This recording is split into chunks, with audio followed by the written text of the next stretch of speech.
सोनवल गांव की सबसे अनोखी जोड़ी, दमक धोबी और बाबाजी। सोनवल गांव नाम सुनते ही मिट्टी की खुशबू, खेतों की हरियाली और लोगों की सादगी याद आ जाती है। लेकिन इस गांव की असली पहचान न तो उसकी मिट्टी थी, न मंदिर का घंटा, न चौपाल के बुजुर्ग, बल्कि दो लोगों की दोस्ती, दमक धोबी और बाबाजी। एक की उम्र लगभग 20, दूसरा 35 का।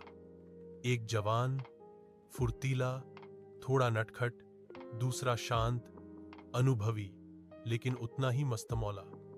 दोनों की दोस्ती ऐसी कि गांव वाले भी देखें तो कहते, अरे भाई, ये दोनों तो एक दूसरे के आधे शरीर लगते हैं। जहां दम्मक वहां बाबाजी, जहां बाबाजी वहां दम्मक। गांव में किसी ने अगर एक को देखा तो दूसरे के भी आसपास ही होने का अनुमान लगा लेता था। अगर दम्मक खेत में हल चला रहा है, पीछे बाबाजी लौटा लेकर पानी दे रहे होते। अगर बाबाजी कुएं पर नहा रहे हैं तो दम्मक साबुन पकड़ा रहा होता।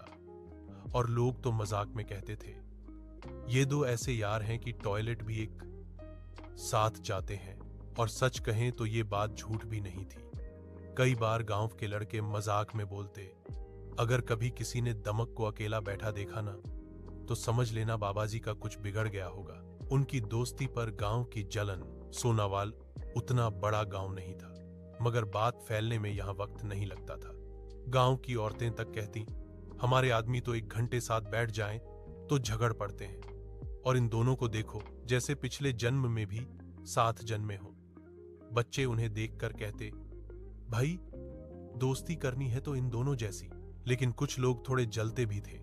चौपाल के भोंपू मिस्टर लालाजी तो हमेशा ताना मारते, ये दोस्ती नहीं, पागलपंती है, पागलपंती। लेकिन दिल में उन्हें भी जलन ही होती थी कि उनकी ऐसी दोस्ती किसी से नहीं।